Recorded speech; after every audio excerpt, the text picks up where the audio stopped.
ನಟ ದರ್ಶನ್ ಜಾಮೀನು ಭವಿಷ್ಯ ನಾಳೆ ನಿರ್ಧಾರ ಆಗಬಹುದು. ನಾಳೆ ಕೂಡ ವಾದ ಪ್ರತಿವಾದಗಳ ಕಂಟಿನ್ಯೂಯೇಷನ್ ಇರುತ್ತೆ.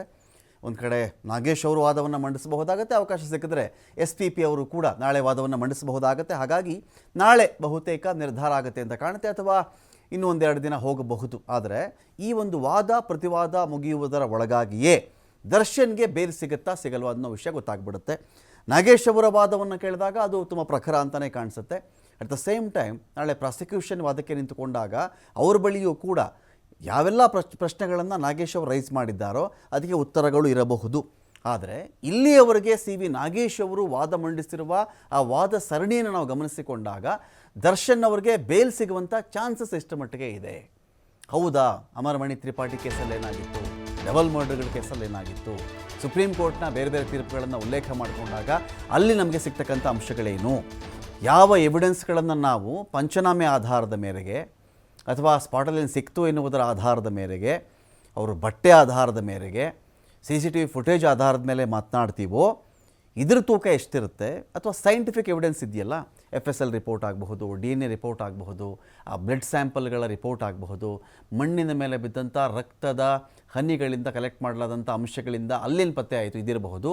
ಇವುಗಳನ್ನು ಅಂದರೆ ವೈಜ್ಞಾನಿಕ ಸಾಕ್ಷ್ಯಾಧಾರಗಳನ್ನು ಗಮನಿಸಿದಾಗ ಆಗಲ್ಲೇನು ಸಿಗಬಹುದಾಗತ್ತೆ. ಇಲ್ಲಿವರೆಗೂ ನಮಗೆ ಮೋಸ್ಟ್ ಆಫ್ ದಿ ಟೈಮ್ ನಾವು ಗಮನಿಸ್ತಿರೋದೇನು ಅಂತ ಹೇಳಿದ್ರೆ, ಅವರು ಅಲ್ಲಿ ಆ ಬಟ್ಟೆ ಹಾಕಿದ್ರಾ, ಈ ಶೂ ಹಾಕಿದ್ರಾ, ಅವರಲ್ಲಿ ಇದ್ರಾ ಇರಲಿಲ್ವಾ, ಕಾರೊಳಗಡೆ ಅವರಿದ್ದರು ಅಂತ ನೀವೇ ಹೇಳ್ತೀರಿ, ಮನೆಗೆ ಹೋಗ್ಬೇಕಾದ್ರೆ ಮಾತ್ರ ಅವ್ರು ಕಾಣಿಸ್ತಾ ಇರೋದು, ಶೆಡ್ಡಿಗೆ ಬಂದಾಗ ಯಾರು ನೋಡಿದ್ರು, ಈ ಥರದ ಅಂಶಗಳಿದೆ.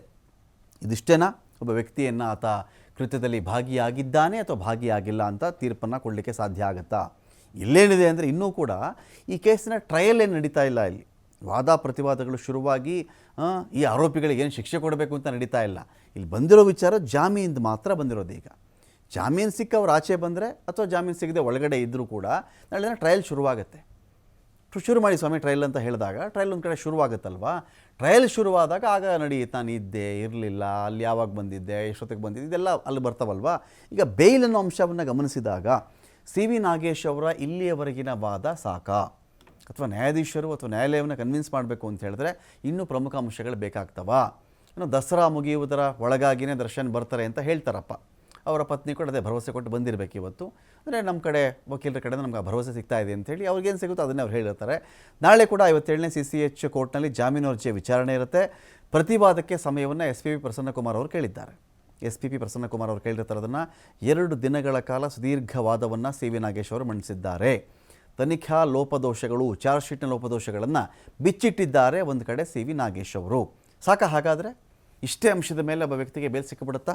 ಎಲ್ಲ ವಿಚಾರಕ್ಕೆ ಸಂಬಂಧಪಟ್ಟಂತೆ ಮಾತನಾಡಲಿಕ್ಕೆ ನಮ್ಮೊಂದಿಗೆ ಸುಪ್ರೀಂ ಕೋರ್ಟ್ನ ವಕೀಲರಾಗಿರ್ತಕ್ಕಂಥ ಸಂಕೇತ್ ಎಣಿಗೆ ಅವರಿದ್ದರೆ, ಅವ್ರನ್ನ ಮಾತನಾಡಿಸ್ತೀನಿ. ಸಂಕೇತ್ ಎಣಿಗೆ ಸರ್, ನಮಸ್ಕಾರ. ಸೊ ನಮಗೆ ಯಾವುದೇ ಪ್ರಸಿದ್ಧ ಕ್ರಿಮಿನಲ್ ಲಾಯರ್ಗಳ ವಾದವನ್ನು ಕೇಳಿದಾಗ ಸಹಜವಾಗಿ ಒಂದು ಸಿಗ್ತಕ್ಕಂಥ ವಿಚಾರಧಾರೆ ಏನು ಅಂತ ಹೇಳಿದ್ರೆ, ಇಲ್ಲೆಲ್ಲ ಖಡಕ್ಕಾಗಿತ್ತಲ್ವಾ, ಹೌದಲ್ವಾ, ಇವ್ರು ಚಪ್ಪಲಿ ಹಾಕ್ಕೊಂಡಿದ್ರಂತೆ, ಅವ್ರು ಶೂ ತಂದುಬಿಟ್ರಂತೆ, ಇವ್ರ ಬಟ್ಟೆ ಒಗೆದಿದ್ರಂತೆ, ಅಲ್ಲಿ ನೋಡಿದ್ರೆ ಅದೇನೋ ಅದನ್ನು ತಂದುಬಿಟ್ಟಿದ್ದಾರಂತೆ, ಕಲೆ ಇತ್ತಂತೆ, ಇರಲಿಲ್ವಂತೆ, ಆ ಮಣ್ಣಲ್ಲಿ ರಕ್ತವೇ ಇಲ್ದಿರೋ ಮಣ್ಣು ತೊಗೊಂಡು ಹೋಗಿದ್ದಾರಂತೆ, ಈ ಥರದ್ದೆಲ್ಲ ಬಂದಾಗ ಸಹಜವಾಗಿ ಏನೋ ಸ್ಟ್ರಾಂಗ್ ಆಗ್ತಿದೆಯಪ್ಪ ಅಂತ ಅನಿಸುತ್ತೆ. ಬಟ್ ಬೇರೆ ಬೇರೆ ಅಮರಮಣಿ ತ್ರಿಪಾಠಿ ಕೇಸ್ ಆಗಲಿ, ಬೇರೆ ಕೇಸ್ಗಳಲ್ಲಾದರೂ ಆಗಲಿ ನ್ಯಾಯಾಲಯ ಕನ್ವಿನ್ಸ್ ಆಗೋದಿದೆಯಲ್ಲ ಸರ್, ಕನ್ವಿನ್ಸ್ ಆಗ್ತಕ್ಕಂಥ ಅಂಶಗಳಿದೆಯಲ್ಲ, ಅಷ್ಟು ಸುಲಭ ಇಲ್ಲ ಅಂತ ಅನಿಸುತ್ತೆ. ಬಟ್ ನಾವು ಈ ಪರ್ಟಿಕ್ಯುಲರ್ ಕೇಸ್ಗೆ ಅಂತ ಬಂದಾಗ ಪಾಸಿಬಿಲಿಟಿ ಎಷ್ಟಿದೆ sir, based on CV Nagesh ಅವರ ಆರ್ಗ್ಯುಮೆಂಟ್ ಮೇಲೆ ನಾವು ಹೋಗೋದಾದರೆ? CV ನಾಗೇಶ್ ಅವರು ಒಬ್ಬ ಪರಿಣಿತ ವಕೀಲರು, ಕ್ರಿಮಿನಲ್ ಲಾದಲ್ಲಿ ಸಾಕಷ್ಟು ಓದಿ ತಿಳಿದು ವಕೀಲಿಕೆ ವೃತ್ತಿಯಲ್ಲಿ ಮಾಡಿದವರು. ಈಗ ಅವರು ಆಂಗಲ್ ಏನಿದೆ, ಈ ಸದ್ಯದ ಪ್ರಕರಣದಲ್ಲಿ ಅಥವಾ ರೇಣುಕಾಸ್ವಾಮಿ ಕೊಲೆಯಲ್ಲಿ ಈ ಆ ಕೊಲೆ ನಡೆದ ಸಂದರ್ಭದಲ್ಲಿ, ಅಂದ್ರೆ ಅಲಿಬಿ ಅಂತ ಹೇಳ್ತಾರೆ. ಅಲಿಬಿ ಅಂತಂದ್ರೆ ಅವತ್ತಿಗೆ ಕೊಲೆ ನಡೆದ ಸಂದರ್ಭದಲ್ಲಿ ಈ ಆರೋಪಿ ಏನಿದ್ದಾರೆ ದರ್ಶನ್ ಅವರು ಆ ಜಾಗದಲ್ಲಿ ಇರ್ಲಿಲ್ಲ, ಅವರ ಅನುಪಸ್ಥಿತಿಯಲ್ಲಿ ಆಗಿರುವಂತ ಕೊಲೆ. ಆ ಕೊಲೆ ಆಗ್ಬೇಕಾದಾಗ ಅವರ ಪಾತ್ರ ಇರ್ಲಿಲ್ಲ.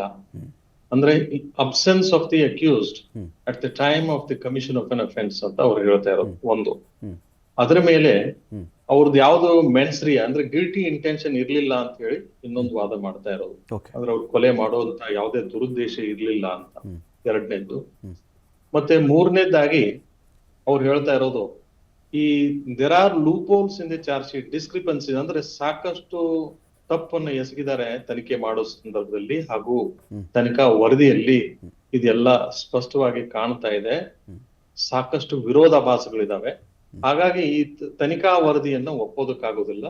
ತನಿಖಾ ವರದಿಯ ಆಧಾರದ ಮೇಲೆ ಏನು ನಿರ್ಣಯ ತೆಗೆದುಕೊಳ್ಳಕ್ಕಾಗೋದಿಲ್ಲ. ಆರೋಪ ಮಾಡಿದ್ದಾರೆ ಅನ್ನೋದ್ರ ಬಗ್ಗೆ ಯಾವುದೋ ಸ್ಪಷ್ಟ ನಿರ್ಣಯ ಅಥವಾ ನಿರ್ಧಾರ ಬರೋದಕ್ಕಾಗೋದಿಲ್ಲ. ಯಾಕಂದ್ರೆ ಅದರಲ್ಲಿ ಸಾಕಷ್ಟು ವಿರೋಧಾಭಾಸಗಳಿದಾವೆ, ಸಾಕಷ್ಟು ವಿಚಾರಗಳು ತದ್ವಿರುದ್ಧವಾಗಿದ್ದಾವೆ, ಒಂದಕ್ಕೊಂದು ತಾಳೆ ಆಗ್ತಾ ಇಲ್ಲ ಅನ್ನೋದು ಒಂದು ಇನ್ನೊಂದು ವಾದ. ಈಗ ಬೆನಿಫಿಟ್ ಆಫ್ ಡೌಟ್ ಅಂದ್ರೆ ಬೆನಿಫಿಟ್ ಆಫ್ ಡೌಟ್ ಅನ್ನೋದು ಏನಿದೆ ಅದನ್ನ ಅವರು ಕ್ರಿಯೇಟ್ ಮಾಡೋದಕ್ಕೆ ಅಥವಾ ಅವ್ರದನ್ನ ಕೋರ್ಟ್ ಮುಂದೆ ಎತ್ತಿ ತೋರ್ಸೋದಕ್ಕೆ ಸಿ ವಿ ನಾಗೇಶ್ ಅವರು ಸಾಕಷ್ಟು ಪ್ರಯತ್ನ ಮಾಡ್ತಾ ಇದ್ದಾರೆ. ಬಹಳ ಡಿಟೇಲ್ ಆಗಿ ಓದ್ಕೊಂಡು ಬಂದು ವಾದ ಮಾಡ್ತಾ ಇರುವಂತ ವಿಚಾರಗಳು. ಈ ಪ್ರಕರಣದಲ್ಲಿ ಸಾಕಷ್ಟು ಕೂಲಂಕುಷವಾಗಿ ತನಿಖೆ ಮಾಡಿ ಎಲ್ಲಾ ಆಂಗಲ್ಗಳಲ್ಲಿ ತನಿಖಾ ವರದಿಯನ್ನು ಸಲ್ಲಿಸಲಾಗಿದೆ. ಅದರಲ್ಲಿ ಸಾಕಷ್ಟು ಸೈಂಟಿಫಿಕ್ ಎವಿಡೆನ್ಸ್ ಕೂಡ ಇದೆ. ಸೈಂಟಿಫಿಕ್ ಎವಿಡೆನ್ಸ್ ಅಂದ್ರೆ it could be forensic evidence or other scientific evidence too. ಇದು ಒಂದು ವಿಚಾರ. ಈಗ ಕ್ರೆಡಿಬಿಲಿಟಿ ಆಫ್ ಎನ್ ಎವಿಡೆನ್ಸ್ ಅಂತ ಅನ್ನೋದು ಏನ್ ಬರುತ್ತೆ, whether it is acceptable at this point of time ಅನ್ನೋದನ್ನ ನೀವು ವಿಚಾರ ಮಾಡಕ್ ಹೋದ್ರೆ, ಇದು ಪ್ರೀ ಟ್ರಯಲ್ ಸ್ಟೇಜ್. ತನಿಖೆ ಆಗಿದೆ, ತನಿಖಾ ವರದಿ ಕೋರ್ಟ್ ಮುಂದೆ ಆದ್ರೂ ಟ್ರಯಲ್ ಆಗ್ಬೇಕಾಗಿರುವಂತ ವಿಚಾರ. ಆ ತರ ಸಂದರ್ಭ ಇದೆ. ಪ್ರೀ ಟ್ರಯಲ್ ಸ್ಟೇಜ್ ನಲ್ಲಿ ಅವು ಈ ಸಾಕಷ್ಟು ಈಗಾಗಲೇ ಗಮನವನ್ನು ಸಿ ವಿ ನಾಗೇಶ್ ಅವರು ಚಾರ್ಜ್ ಶೀಟ್ ನಲ್ಲಿ ಇರುವಂತ ವಿರೋಧಾಭಾಸಗಳಿಗೆ ಸೆಳೆದಿದ್ರು ಕೂಡ ಈ ಕೋರ್ಟ್ ಮುಂದೆ ಬರುವಂತ ವಿಚಾರಗಳು 2-3 ಮಾತ್ರ. ಅಂದ್ರೆ ಪ್ರೈಮಾ ಫೇಸಿ ಕೇಸ್ ಅಂದ್ರೆ ಮೇಲ್ನೋಟಕ್ಕೆ ಅಪಹರಣ ಈ ಘಟನೆ ಅಥವಾ ಈ ಕೃತ್ಯ ನಡೆದದ್ದು ಕಾಣುತ್ತಾ ಅನ್ನೋದು ಒಂದು, ಮೇಲ್ನೋಟಕ್ಕೆ ಇವರ ಪಾತ್ರ ಕಾಣುತ್ತಾ ಅದರಲ್ಲಿ ಅನ್ನೋದು ಎರಡನೇದು. ಮೂರನೇದ್ದು ಎರಡನೇ ವಿಚಾರ ಬಂದಂಗೆ ಇವರ ಪಾತ್ರ ಅದರಲ್ಲಿ ಪ್ರಮುಖವಾಗಿದೆಯಾ ಅಥವಾ ಅದು ಬಹಳ ಈ ಕೃತ್ಯ ಅಂತ ನಾವೇನ್ ಹೇಳ್ತೀವಿ ಘೋರವಾಗಿದೆಯಾ ಅಥವಾ ಸಾಮಾನ್ಯ ಕೃತ್ಯನ ಅನ್ನೋದು ಎರಡನೇದ್ದು.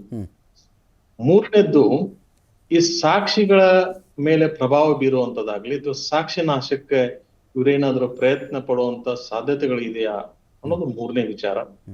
ಇವೆಲ್ಲ ವಿಚಾರಗಳನ್ನ ಇಟ್ಕೊಂಡು ಮತ್ತೆ ಸೈಂಟಿಫಿಕ್ ಎವಿಡೆನ್ಸ್ ಆಗ್ಲಿ ಮತ್ತೊಂದು ವಿಚಾರಗಳಾಗ್ಲಿ ಅದನ್ನ ಸ್ವಲ್ಪ ಮಟ್ಟಿಗೆ ಪ್ರೈಮಾ ಫೇಸಿ ಕೇಸ್ ಇದೆಯೋ ಇಲ್ಲೋ ಅನ್ನೋದಕ್ಕೆ ಮಾತ್ರ ಅದನ್ನ ಪರಿಗಣನೆಗೆ ತೆಗೆದುಕೊಂಡು ಜಡ್ಜ್ ಅವರು ನ್ಯಾಯಾಧೀಶರು ನಿರ್ಧಾರ ತಗೋತಾರೆ.